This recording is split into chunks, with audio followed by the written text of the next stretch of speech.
नमस्कार। आज हम एक ऐसी किताब पर बात करने वाले हैं जिसने सच कहूं तो पैसे को लेकर मेरी कई धारणाओं को हिला कर रख दिया। अच्छा। हाँ, किताब का नाम है द साइकोलॉजी ऑफ मनी और इसे लिखा है मॉर्गन हाउसल ने। ये किताब एक बहुत ही दिलचस्प सवाल से शुरू होती है कि क्यों कुछ बहुत पढ़े लिखे स्मार्ट लोग पैसे के मामले में भयानक गलतियां कर बैठते हैं, जबकि कुछ साधारण से लोग बिना किसी फाइनेंशियल डिग्री के धीरे धीरे करोड़पति बन जाते हैं। बिल्कुल, और ये हम अपने आसपास भी देखते हैं। तो आज हम इसी की तह तक जाएंगे। हमारा मिशन ये समझना है कि पैसे का खेल दिमाग से ज्यादा व्यवहार का है।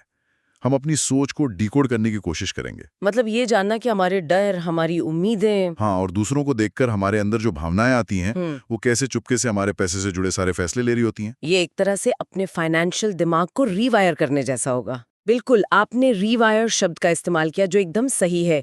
ये किताब फाइनेंस को स्प्रेडशीट से निकालकर मनोविज्ञान की दुनिया में ले आती है। सही। इसका सबसे बड़ा आइडिया यही है कि आप कितने जीनियस हैं इससे ज्यादा फर्क नहीं पड़ता। फर्क इससे पड़ता है कि आप दबाव में, लालच में या डर में व्यवहार कैसे करते हैं। अच्छी खासी बुद्धिमत्ता भी आपको घबराहट में लिए गए गलत फैसले के बुरे नतीजों से नहीं बचा सकती। तो चलिए सबसे पहले उस आइडिया से शुरू करते हैं जिसने मुझे सबसे ज्यादा चौंकाया। किताब कहती है कोई पागल नहीं है। हल्की हंसी। मुझे ये सुनकर पहले थोड़ा अजीब लगा। इसका क्या मतलब हुआ? हम तो हर रोज लोगों को पैसे से जुड़ी अजीबोगरीब हरकतें करते देखते हैं। हाँ, ये सुनने में अजीब लगता है, पर इसका मतलब ये है कि हर इंसान पैसे से जुड़े फैसले अपनी जिंदगी के अनुभवों के आधार पर लेता है। और किसी का भी अनुभव पूरी दुनिया का सच नहीं होता। किताब में एक उदाहरण है कि अमेरिका में कम आमदनी वाले लोग लॉटरी टिकट पे बहुत पैसा खर्च करते हैं। हाँ, मैंने पढ़ा था। अब किसी भी अर्थशास्त्री के लिए ये एक बेवकूफी भरा फैसला है ना? बिल्कुल सरासर पैसों की बर्बादी शायद। लेकिन लेखक कहते हैं कि हो सकता है उन लोगों के लिए जिनकी जिंदगी में आगे बढ़ने के रास्ते बहुत सीमित हैं, वो $400 का लॉटरी टिकट एक उम्मीद खरीदने जैसा हो। अच्छा। एक ऐसी उम्मीद जिसे शायद हम और आप अपनी आरामदायक जिंदगी से सोच भी नहीं सकते। तो जो हमें पागलपन लगता है वो उनके अनुभव के हिसाब से एक तर्कसंगत फैसला हो सकता है। कोई पागल नहीं है, बस सबके अनुभव अलग अलग हैं। वाह, ये तो सोचने का एक बिल्कुल नया नजरिया है। इसका मतलब है कि मैं किसी के फैसले को तब तक नहीं समझ सकता जब तक मैं उसकी दुनिया को ना समझूं। एग्जैक्टली। और इसी से जुड़ा एक और सच है जिसे हम अक्सर नजरअंदाज कर देते हैं, भाग्य और जोखिम। हाँ, हम हमेशा कामयाब लोगों की कहानियां पढ़ते हैं और सोचते हैं कि ये सब उनकी मेहनत और दिमाग का नतीजा है। हाँ, और ये आधा सच है। किताब में बिल गेट्स का जिक्र है। हम सब जानते हैं कि वो कितने प्रतिभाशाली हैं। बिल्कुल। लेकिन उनकी सफलता में एक बहुत बड़ा हाथ भाग्य का भी था।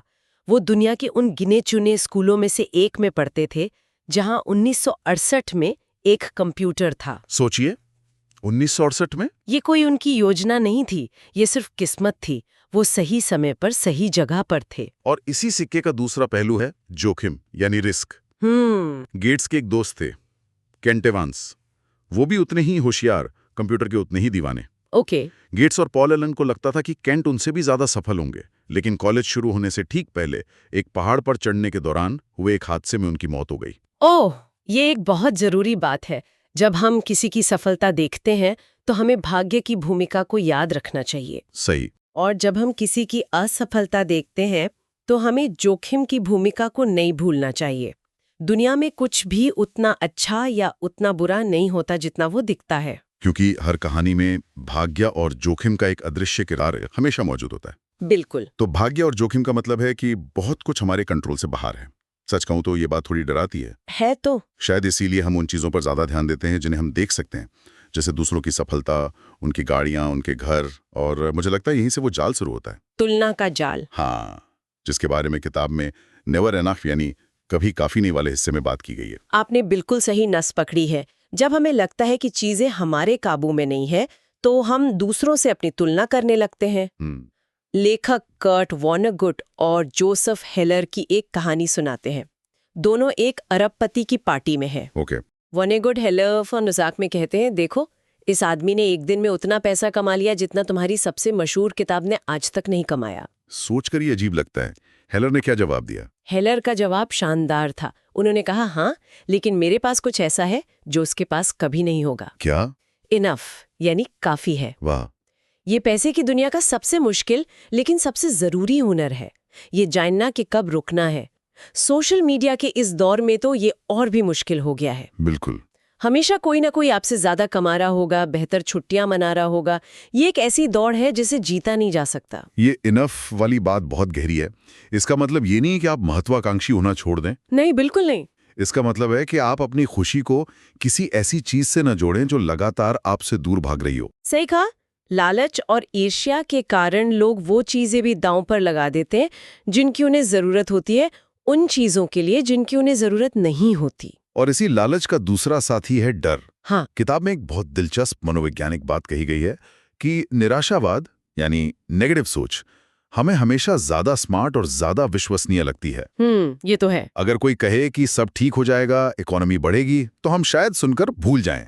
लेकिन अगर कोई कहे कि बाजार गिरने वाला है, सब बर्बाद हो जाएगा, तो अचानक हम सब कान लगाकर सुनने लगते हैं। हाँ, ये तो मैंने भी महसूस किया है। बुरी खबरें ज्यादा ध्यान खींचती हैं। ऐसा क्यों होता है? इसके पीछे विकासवादी कारण है।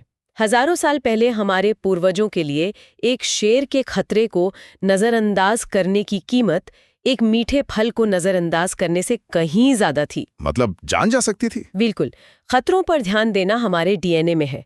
यही बात पैसे की दुनिया में भी लागू होती है। कैसे? बाजार का विकास धीरे धीरे कई सालों में होता है, वो उबाऊ लगता है, लेकिन गिरावट वो तेज होती है, नाटकीय होती है और तुरंत हमारा ध्यान खींचती है।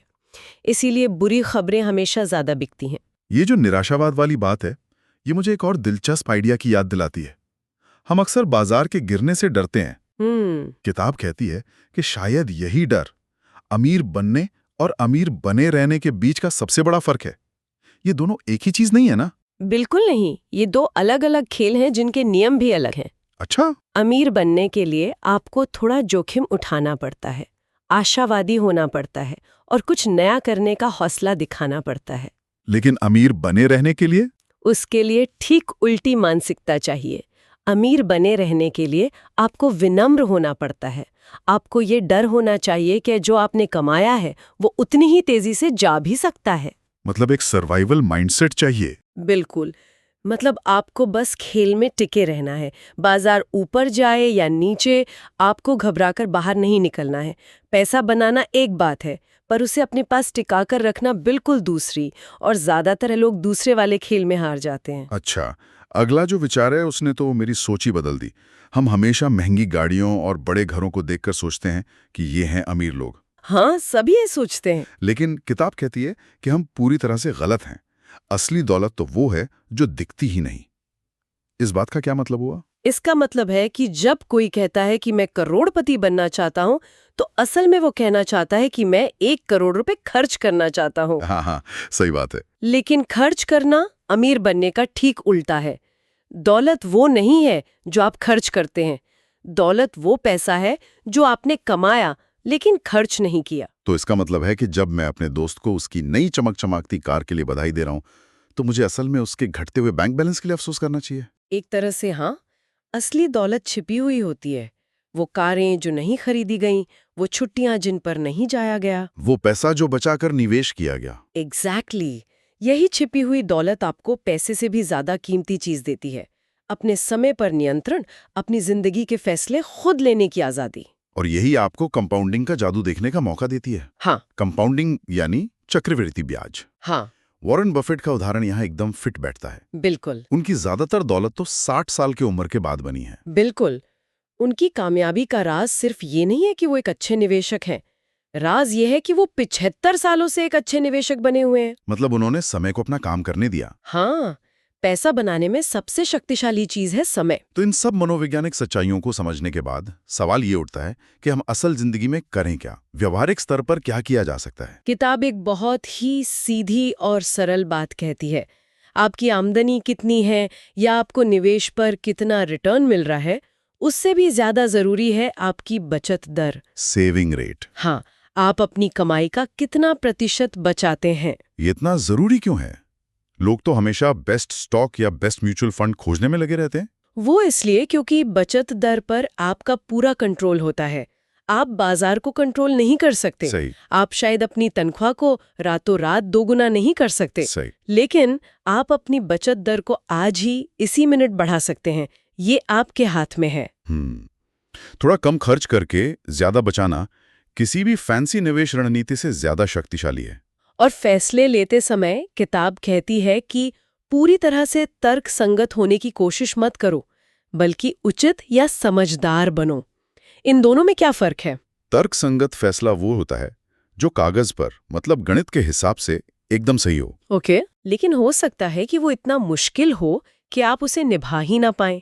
जैसे कोई डाइट जो बहुत असरदार है लेकिन इतनी सख्त है कि आप 2 दिन में ही उसे छोड़ दें। समझ गया। एक उचित या समझदार योजना वो होती है जिसके साथ आप लंबे समय तक अच्छे और बुरे वक्त में टिके रह सकते हैं। और पैसे के मामले में टिके रहना ही सबसे जरूरी है। बिल्कुल। और टिके रहने के लिए अपने प्लान में गलतियों की गुंजाइश रखना जरूरी है, जिसे मार्जिन फॉर एरर कहते हैं। हाँ। ये मानकर चलना कि भविष्य में कुछ न कुछ गड़बड़ जरूर होगी। हाँ, ये सबसे जरूरी है। ये सोचना कि भविष्य वैसा ही होगा जैसा हम सोच रहे हैं बहुत खतरनाक है।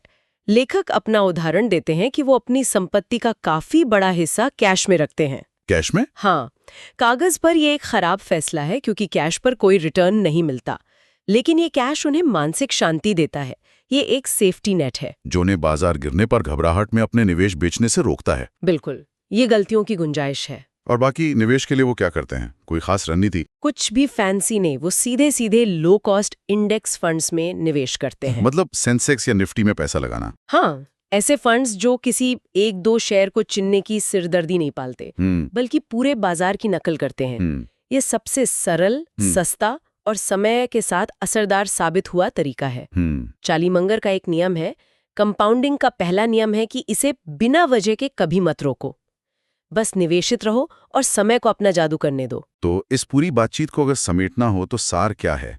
पैसे के साथ कामयाबी इस बात पर कम निर्भर करती है कि आप क्या जानते हैं, और इस पर बहुत ज्यादा कि आप व्यवहार कैसे करते हैं। हाँ बिल्कुल, अपने दिमाग के काम करने के तरीके को समझना, ये मानना कि दुनिया में भाग्य और जोखिम की भूमिका है, अपने लिए इनफ यानी पर्याप्त की एक सीमा तय करना, खेल में लंबे समय तक टिके रहना, दौलत बनाने का यही असली रहस्य है। ये वाकई में बहुत शक्तिशाली विचार हैं। जाते जाते क्या कोई एक ऐसा विचार है जिसे हम अपने श्रोताओं के लिए छोड़ सकते हैं, जिस पर वो आगे सोच सकें? हाँ, एक है। किताब का एक पाठ है जो कहता है, आप बदल जाएंगे। आप बदल जाएंगे। हम इंसान ये अंदाजा लगाने में बहुत बुरे हैं कि 10 साल बाद हम क्या चाहेंगे या हमें क्या खुशी देगा। आज जो सपना हमारे लिए सबसे जरूरी है, हो सकता है 10 साल बाद उसका कोई मतलब ही ना हो। ये तो सच है। हमारे लक्ष्य और इच्छाएं लगातार बदलती रहती हैं।